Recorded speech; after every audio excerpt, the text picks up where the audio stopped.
Между тем, 425 детей-сирот до конца года обеспечат жильем в Якутии. Об этом журналистам сообщила министр строительства региона Вера Кузакова.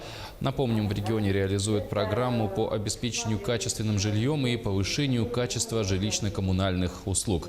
В этом году на реализацию программы предусмотрено 1,5 миллиарда рублей. Всего планируется обеспечить жильем 1500 граждан Якутии. В их число также входят молодые многодетные семьи, ветераны Великой Отечественной, граждане, переселяющиеся из аварийного жилфонда, дети-сироты и другие.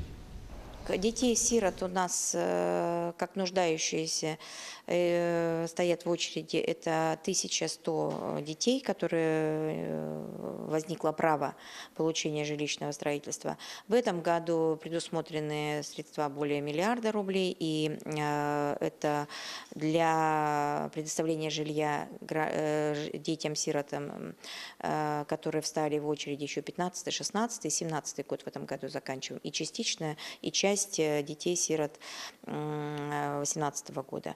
И в общей сложности где-то 600 детей получат квартиры в этом году.